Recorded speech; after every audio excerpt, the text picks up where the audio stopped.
2013 is the year of not one, but two Sony top-tier flavours. The first you'll see on KABOOtech is the Xperia Z, cased in glass, waterproof, a full HD display and sporting some impressive specs that keep it pumping. What more should Sony have done to ensure this device becomes the top dog this year? Let's find out. The Z is a major step for Sony. It's sleek, it's elegant and engaging, everything they were looking for. If they want to make an impact on the top tier, the design elements were correct. To an extent. The shape is timely and mundane and doesn't take any of the size away from the raw dimensions like a rounded chassis could. The glass front and back draws you in as a user and an observer, but what does it mean for durability? It is gorgeously thin at 7.9mm and has a finite plastic lip that protrudes off the edges to mask the glass panels from harsh scratches, and the panels are simply portrayed minus the annoyance of regulatory information that can't be hidden elsewhere on a unibody designed device. The sides even are very clean with a glossy finish but bordered with a matte plastic that contrasts awfully, and perhaps a more expensive metallic edging could have tipped the design in the right direction. But I won't take away from it the IP55-57 dust and water resistance. I can submerge this device at a depth of 1 meter for 30 minutes and then continue to operate as normal. Function underwater is impeded, but I regularly found myself hosing this baby down not just because I could, but convenience and necessity at the same time. It is a magnet for marks and smudges, but thankfully cleaning is surreal. The ability of this resistance is thanks to the presence of covers for the headphone jack, micro SIM card tray, micro USB port and micro SD card tray. They fit back in very securely and I never feared I hadn't put one in properly because the design of the Z is completely shattered by not correctly fitting the cover of even one port. Use in the dark of night is quite an annoyance. You do become proficient, but it's a timely cost that wears you down. The left side sees two golden plates that allow docking onto a station and landscape, and the right sees Sony's new design choice with the unlock button. It's obvious, it's silver, rounded and protruding slightly more to the top of the device, and I loved every minute of it. Not at first though, it's vastly different from the norm. It stands the design apart but ruins the omni balance, but to hell with symmetry. Sony was right with their research into where we should use the unlock button. Below it is the volume rocker, and depending on how I was holding the device, its position wasn't particularly fluid. In practice you can manage the size of the Xperia Z, but the shape and dimensions make it a dominant presence that does kind of hinder normal practice. With no physical buttons on the front face, the bezel could have really been shortened at least, but I guess this is where the ZL stands up and says, if you want compact, here are your compromises. Previously out of sync with creating top tier devices that match specs with the best devices on offer, Sony has finally joined the pack. The Xperia Z boasts a quad-core 1.5 GHz Qualcomm S4 Pro CPU, 2 GB of RAM and the Adreno 320 GPU. These are the same internals used in the Xperia ZL and the Nexus 4. Benchmarks ranked the Z very highly indeed, and performance was not an issue as you would expect. Load times were excellent and the device never slowed down, even though there was the occasional jitter in the home screens, but this was usually with first load up after an extended period of standby. The device ships with 16 GB of internal storage, but under one of those side flaps is a slot to pop in an extra 32 GB micro SD card. The SD card doesn't allow apps and games to be moved across to it, so store all of your videos and photos on the SD card to save space if you're not using the cloud. Bluetooth 4.0, NFC, radio with RDS and mirror link technologies are included. The micro USB port supports OTG and the device is powered by a 2330 mAh lithium ion battery. Running a full HD video continuously at full brightness drained the battery in 4 hours, and that's attributed to all those extra pixels. Daily use, I would find myself making it to bed with a small amount of charge, but heavy LTE use would wipe it well before the day's end. Sony offers stamina mode, which enables you to disable mobile data when the screen is off and create exceptions for particular applications to still utilize data. Mostly it is the display that soaks up the battery, so dropping the brightness of the display played a big role in gaining extra mileage. I found signal to be excellent in most cases. Call quality was very clear and I didn't find the smaller speaker to be a major problem. While it continued to receive notifications at designated intervals, when opening emails sometimes it would act as though the signal had been lost, but reloading would immediately take me where I needed swiftly. A 5-inch TFT display with a full 1080p resolution is truly something to behold. Pushing out of the 4-inch display market, resolution is often stretched out too far, but 441 pixels per inch meant I could not see any individual pixels, and sharpness of images and text was marvelous. Colors popped, whites were true, and brightness was fantastic across Sony's reality display. It comes with opti contrast, which gave a deeper texture to images and slightly greater saturation. Viewing angles of this display is the major detractor. Even a minimal angle will deteriorate the quality of images shown. The display isn't Gorilla Glass and comes with a screen protector glued on that aids to protect, but it draws marks and scratches far too easily. Sony put its faith in its hardware more so than with the software.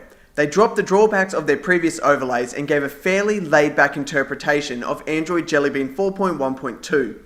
This comes with its pros and cons. Unlike Samsung and LG, who load up the OS with heavy customizable options and plenty of in-house applications that intertwine well, the Xperia Z has very few bells and whistles that you couldn't live without. The unlock screen gives 2 quick launch abilities. One is a music slider that gives you control over the music on your device. The other is for the camera. Swiping up or down will unlock the device and take you to the home screens. 5 are available, but you can add or remove these pages to a maximum of 7. Editing the home pages has been made a little easier with a quick gesture that gives you access to the widgets, which have been removed from the app drawer, and as well to the themes. This is carried over from their old OS style, where you can amend the color tone for the UI. Each theme is accompanied by matching lock screen and home screen background images. By default, 4 Sony-made applications appear on the first homepage. These are Walkman, Album, Movies, and Sony Select. The Walkman app is the music player and functions as such. It is graphically appealing and simply laid out with neat gesture navigation. Album is for the device's stored images and videos and can be zoomed in and out to give you the desired view you'd like. When looking at a picture, you can launch the Edit application that comes with a host of excellent features and filters to enhance any image. Movies is for, you guessed it, your downloaded movies and TV shows. It aggregates information about the downloads from Gracenote Video Explorer and gives you a beautifully organised media library.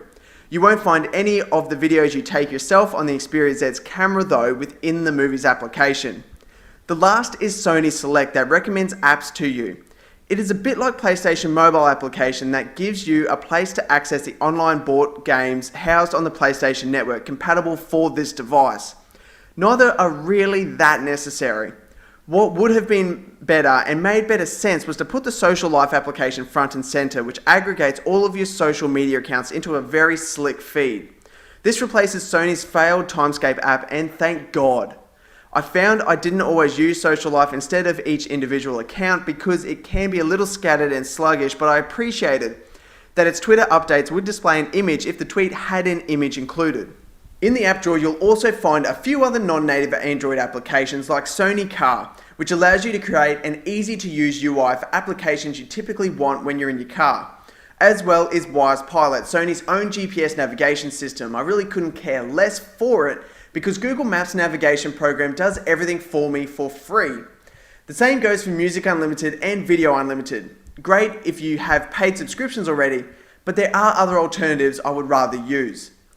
A returning feature for Sony's UI is the multitasking panel that is shifted to the right-hand side, functions the same as raw Android but comes with launchers for mini apps.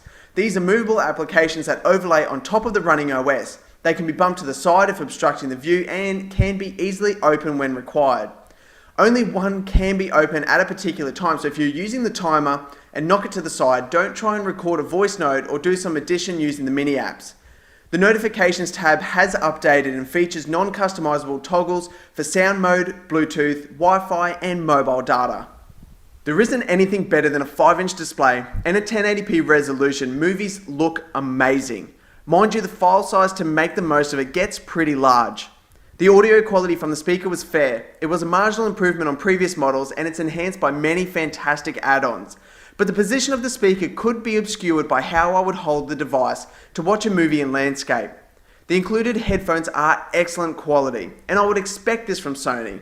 The browser is Google's own Chrome, so if you're looking for Flash Player, it doesn't come standard. The Xperia Z and ZL both boast a 13 megapixel camera with an Exmor RS sensor that is supposed to handle brilliantly in low light and gives a neat addition in the form of HDR video. HDR video did have the capacity to pick up dark zones in videos, but in some instances it would create very unnatural scenes that would look perfect with standard video applied. The camera does an excellent job in all conditions at taking usable images. They were generally fairly clear and well composed, but with an underlying grain. Superior Auto Mode would automatically enable HDR and noise reduction as well as scene detection, and this worked fairly well. With so much going on though, it occasionally chose settings that weren't optimal and created unwanted effects or tones that could be better by manually adjusting in normal mode. Fiercely sharp images with great distinction between foreground and background came through the f2.4 28mm lens. Superior mode meant you can only have a 12 megapixel resolution image with a 4:3 ratio. In normal mode, you get the full 13 megapixels, but still a 4:3 ratio. If you want to shoot in 16:9, you will need to drop the resolution to 9 megapixels. The overlay is filled with an abundance of customization, the same as what you would expect out of Sony's actual camera range. The front 2.2 megapixel camera took quite good shots as well, but is using the lesser X-R sensor. Be sure to follow the link below to see all the test photos and videos at the KABOOtech Facebook page. In light of previous Sony top tier efforts, the Xperia Z is in a league of its own. It is a very unique and attractive device. While a glass-laden phone seems destined for tragedy, it does ultimately feel more elegant and expensive. Waterproofing a top-tier device was the smartest move they could have possibly made because it brings in a crowd of people who may have otherwise opted for a cheaper variant. The beefy specs and brilliant inclusions make this phone a winner, and the display, with all of its shortcomings, still is amazingly gorgeous in the right instances. By drawing back on their heavy Android skin and pumping the device full of all of the latest connectivity methods, there is plenty of value for a phone retailing at the outright price of $629 unlocked from mobicity.com. This is a premium price still, but cheaper than the HTC One, Galaxy S4, iPhone 5, and still sports all the same benefits minus a few original applications and customizations. Follow the link below to pick one up from mobicity.com. This has been Kurt from KABOOtech. Thanks for watching.